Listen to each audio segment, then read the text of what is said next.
Good morning students, मैं जितेंद्र कुमार आपके सामने कक्षा 12 के ज्योग्राफी भूगोल के लेसन नंबर 1। तो आइए देखिए मानव भूगोल, इसकी प्रकृति और विषय क्षेत्र के बारे में अध्ययन करते हैं। तो देखिए, पहले मानव भूगोल को समझने से पहले ये समझते हैं कि भूगोल क्या है। भूगोल, जहां से मानव भूगोल का जन्म हुआ है, तो मानव भूगोल भूगोल की एक आधारभूत शाखा है। भूगोल की एक आधारभूत शाखा है मानव भूगोल। यह माना जाता है कि मानव भूगोल भूगोल की एक आधारभूत शाखा है। तो भूगोल क्या है? भूगोल एक समाकलनात्मक, भूगोल एक विषय क्षेत्र के रूप में, भूगोल एक विषय क्षेत्र के रूप में समाकलनात्मक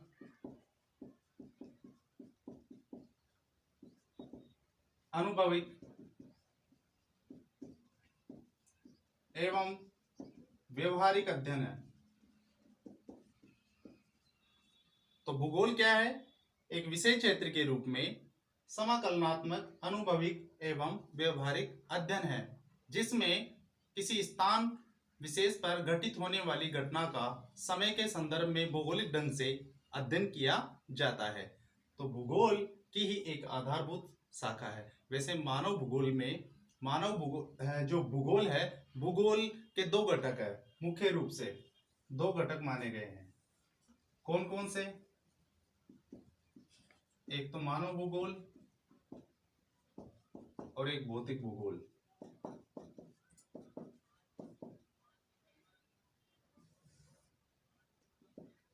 तो देखिए, भूगोल का जो अध्ययन था वो बहुत ही विस्तृत अध्ययन था।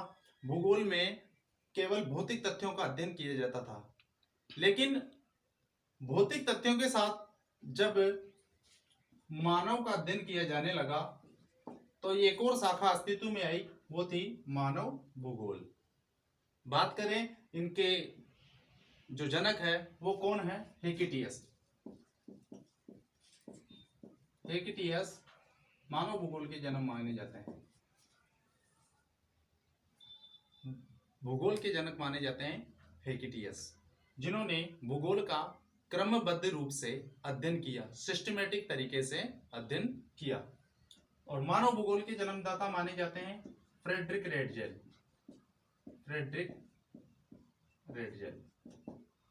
भौतिक भूगोल के जन्मदाता माने जाते हैं पेलियोडोनियम।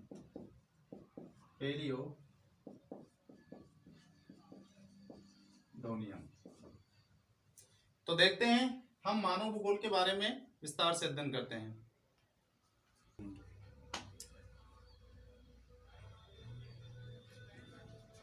तो देखिए, मानव भूगोल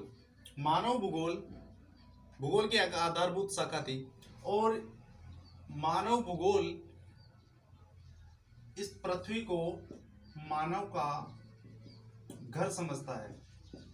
मानव भूगोल इस पृथ्वी को मानव का घर समझता है और उन सभी तथ्यों का अध्ययन करता है जिन्होंने मानव को पोषित किया है। उन सभी तथ्यों का अध्ययन करता है जिन्होंने मानव को क्या किया है? पोषित किया है, जिन्होंने मानव को पोषण दिया है। उन सभी तथ्यों का अध्ययन करता है। वो कौन कौन से तथ्य हैं जिन्होंने मानव को पोषित किया है, यानी मानव जिनके ऊपर निर्भर है या मानव का जीवन जो चल रहा है वो उन्हीं की देन है। वो तथ्य कौन कौन से हैं? तो देखिए, जल जीवन का आधार है, और मानव भूगोल में जो तथ्य है ये मुख्य तथ्य है जल। इसके अलावा दूसरा है मृदा। मानव का इतिहास कैसा है? मिट्टी का इतिहास। मृदा पर जो उपज प्राप्त होती है उसी से वो अपना पोषण प्राप्त करता है। वन, खनिज, ये तथ्य मानव को पोषित करने वाले तथ्य हैं। इनका अध्ययन मानव भूगोल में किया जाता है। तो आइए देखते हैं मानव भूगोल क्या है। मानव भूगोल क्या है? मानव भूगोल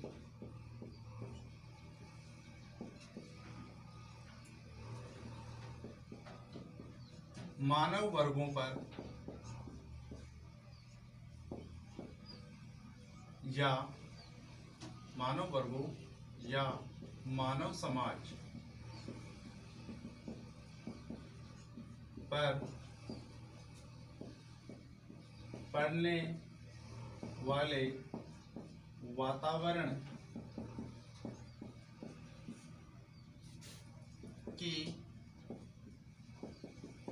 शक्तियों के प्रभावों, उनसे उत्पन्न होने वाली प्रतिक्रियाओं,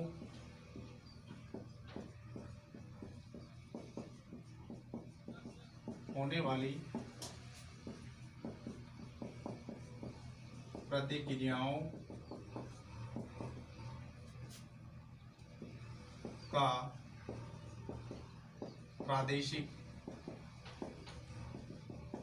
आधार पर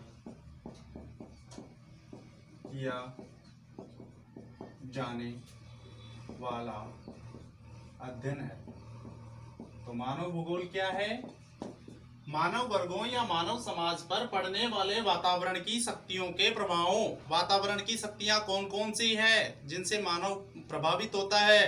प्रकृति जो मानव को प्रभावित करती है, जैसे सर्दी, गर्मी, बरसात, ये वातावरण की शक्तियां हैं। इनकी अधिकता से मानव प्रभावित होता है और उन प्रभाव पड़ने वाले प्रभावों और उनसे उत्पन्न होने वाली प्रतिक्रियाओं, जो उनसे उत्पन्न होती है, जो प्रतिक्रियाएं उत्पन्न होती है, जिनके अनुकूल मानव बनने की कोशिश करता है, उन प्रतिक्रियाओं का प्रादेशिक आधार पर किया जाने वाला अध्ययन है मानव भूगोल। तो आइए देखते हैं कविता की पंक्ति के माध्यम से कि मानव भूगोल क्या है। मानव भूगोल में मानवीय तथ्यों का अध्ययन आता है। मानव भूगोल में मानवीय तथ्यों का अध्ययन आता है और मानव भूगोल हमें प्रकृति और मानव के मध्य अंतर संबंधों को दर्शाता है। प्रकृति और मानव के मध्य अंतर संबंधों को दर्शाता है। मानव भूगोल में मानवीय तथ्यों का अध्ययन आता है। ये हमें मानव एवं प्रकृति के मध्य अंतर संबंधों को दर्शाता है। कृषि पशुपालन, कृषि पशुपालन, उद्योग व्यवसाय, कृषि पशुपालन उद्योग व्यवसाय किए जो जाते हैं,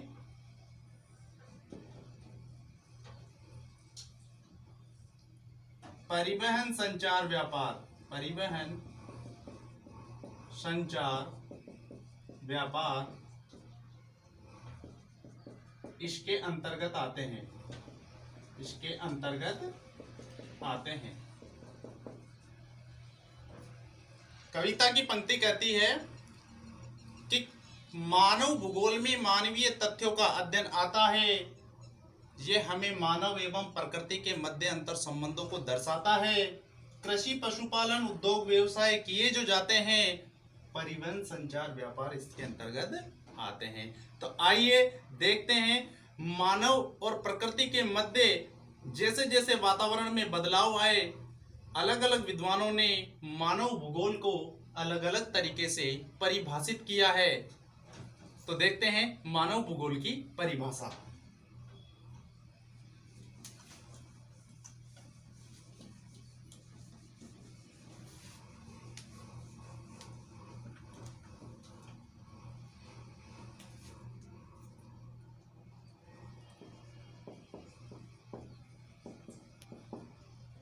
देखिए, मानव भूगोल, आधुनिक मानव भूगोल के जन्मदाता ने मानव भूगोल को किस तरह परिभाषित किया है।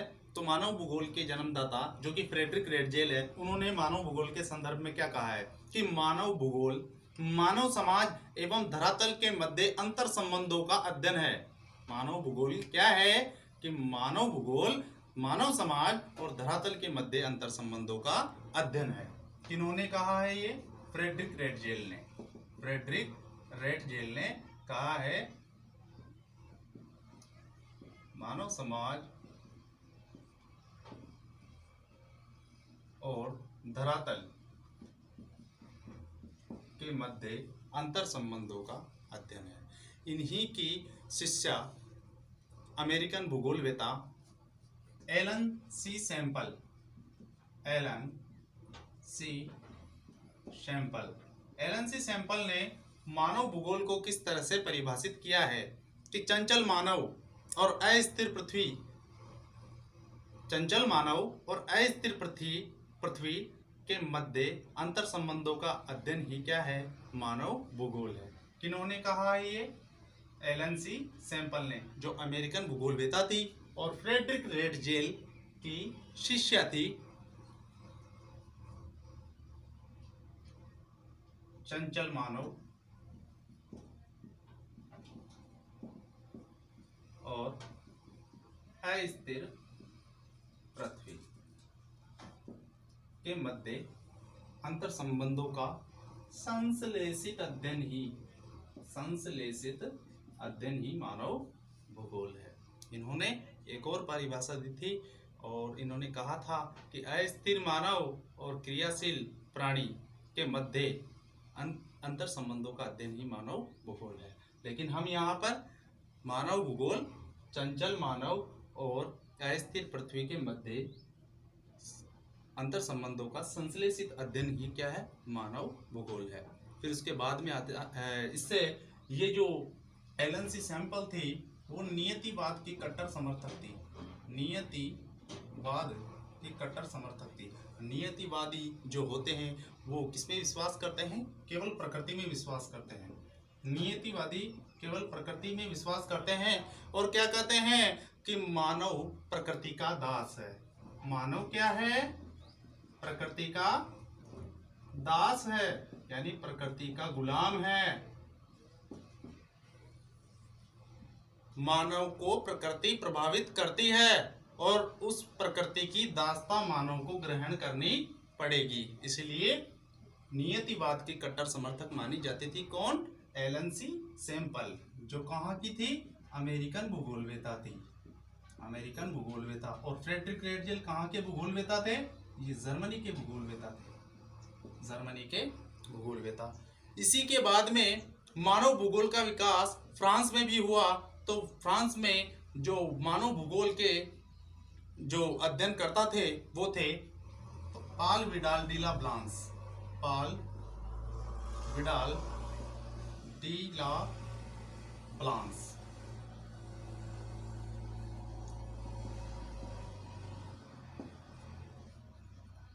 पाल विडाल डी ला ब्लांस ये संभववादी विचारधारा के प्रवर्तक माने जाते हैं।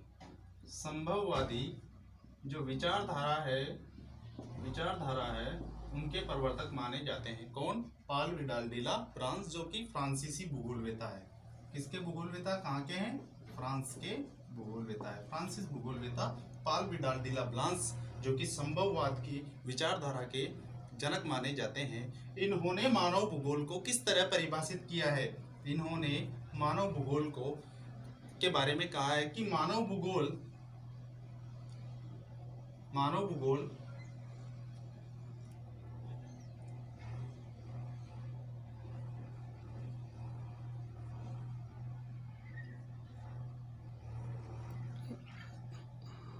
विडाल डी ला ब्लांस ने कहा था कि पृथ्वी को नियंत्रित करने वाले भौतिक नियमों और उस पर रहने वाले जीवों के मध्य अंतर संबंधों का अध्ययन ही क्या है? मानव भूगोल है। क्या कहा था इन्होंने? कि पृथ्वी को नियंत्रित करने वाले भौतिक नियमों, नियंत्रित करने वाले कौन? भौतिक नियमों एवं पृथ्वी पर निवास करने वाले जीवों के मध्य अंतर संबंधों का अध्ययन ही क्या बताया है? मानव भूगोल बताया है। किन्होंने? पाल विडाल डी ला ब्लांस ने। अगले जो विद्वान आते हैं जिन्होंने अपनी परिभाषा को परिभाषित किया है, तो देखिए डिकेन और पिट्स के अनुसार मानव भूगोल, डिकेन और पिट्स के अनुसार मानव भूगोल क्या है? मानव के कार्यात्मक संबंधों का अध्ययन ही मानव भूगोल है। सिंपल सी परिभाषा दी है कि मानव के जो कार्यात्मक संबंध है, मानव के जो कार्यात्मक संबंध है, इन कार्यात्मक संबंधों का अध्ययन ही क्या है? मानव भूगोल है।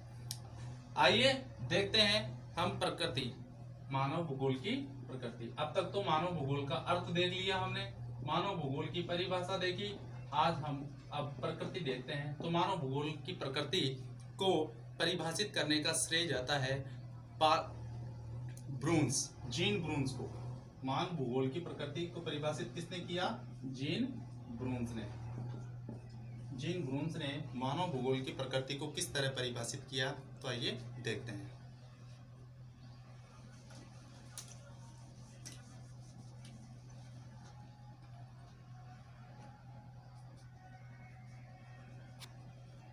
जैसे कि प्रकृति, जीन ब्रून्स के अनुसार, जीन ब्रून्स जो विद्वान है, उन्होंने मानव भूगोल की प्रकृति को परिभाषित किया है। और क्या कहा है मानव भूगोल की प्रकृति के बारे में कि जिस प्रकार अर्थशास्त्र का संबंध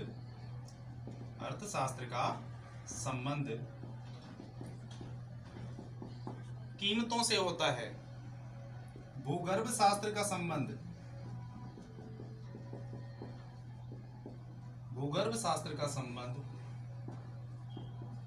चट्टानों से होता है, वनस्पति शास्त्र का संबंध पेड़ पौधों से होता है, इतिहास का संबंध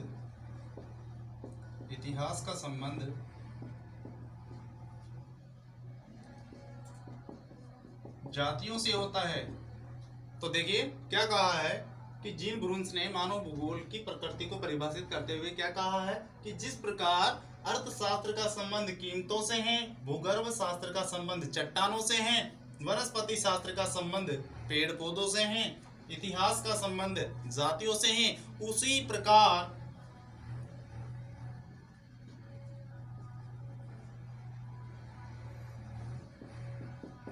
मानव भूगोल का जो संबंध है वो किससे है? केंद्रीय बिंदु कौन है? स्थान। मानव भूगोल का संबंध में केंद्रीय बिंदु कौन है? स्थान। किसी स्थान विशेष पर घटित होने वाली घटनाओं परिघटनाओं के बारे में समय के संदर्भ में भौगोलिक ढंग से अध्ययन किया जाता है।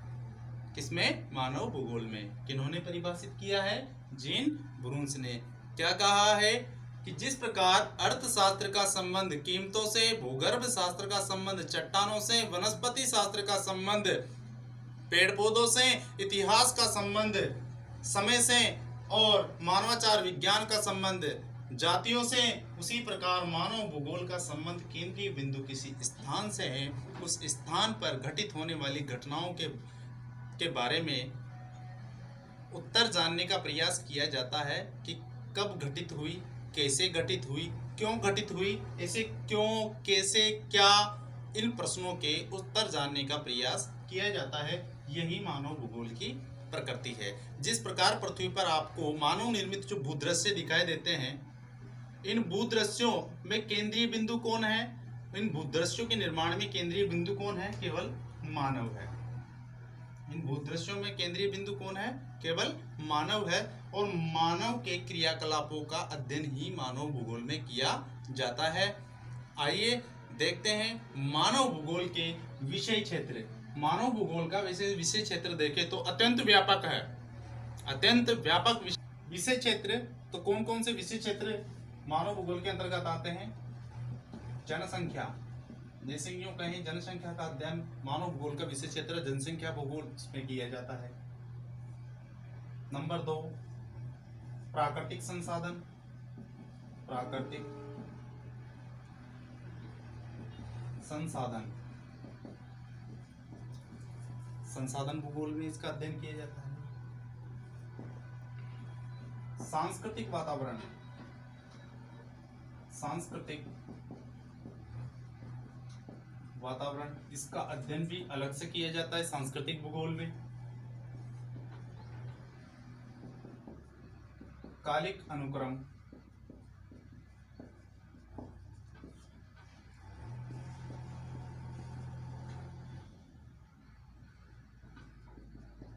समायोजन एवं प्रादेशिक संगठन,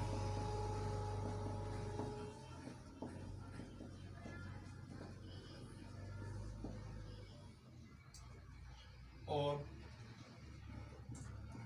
अन्य क्षेत्रों से संबंध।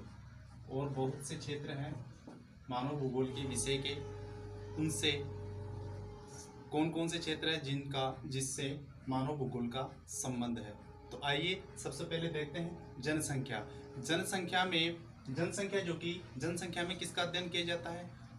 लोगों की संख्या का अध्ययन किया जाता है। जनसंख्या घनत्व, कई तरह की प्रजातीय विभिन्नता का अध्ययन किया जाता है, प्रजातीय नस्ल का अध्ययन किया जाता है, लिंगानुपात का अध्ययन किया जाता है।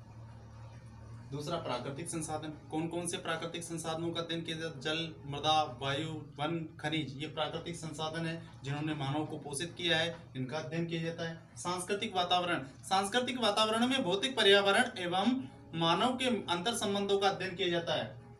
जो जितने भी पृथ्वी पर भूदृश्य दिखाई देते हैं, ये किसकी देन है? सब मानव की देन है, और ये सांस्कृतिक वातावरण के अंतर्गत आते हैं। ये मानव द्वारा निर्मित है। इस पृथ्वी पर भूदृश्य ये सभी सांस्कृतिक वातावरण के अंतर्गत आते हैं। कालिक अनुक्रम, समय के अनुसार मानव के कार्यात्मक संबंध बढ़ते गए। समय जो कि समय स्थिर नहीं है और मानव भी स्थिर नहीं है, और इसका कार्यात्मक संबंध लगातार क्रियाशील है। मानव गतिशील है और अपना विकास कर रहा है। प्रादेशिक समायोजन एवं प्रादेशिक संगठन, इसके जो समायोजन प्रादेशिक संगठन है, इसमें केवल भूगोलवेत्ता को इतना ही मालूम नहीं करना होता है कि ये जितने भी पृथ्वी पर जो मानव निर्मित जो भूदृश्य दिखाई देते हैं, वो सब समायोजन एवं प्रादेशिक संगठन की देन है। अन्य क्षेत्रों से संबंध, कौन कौन से क्षेत्र है जिनका मानव भूगोल का संबंध है? जैसे आर्थिक क्षेत्र है, राजनीतिक क्षेत्र है जिनसे मानव भूगोल का संबंध है, सामाजिक क्षेत्र, अन्य और भी बहुत से क्षेत्र हैं जिनका मानव भूगोल से क्या है? संबंध है। आइए हम अगले पार्ट में विषय क्षेत्रों के बारे में विस्तार से चर्चा करेंगे और फिर देखेंगे कि मानव भूगोल का विकास कैसा है।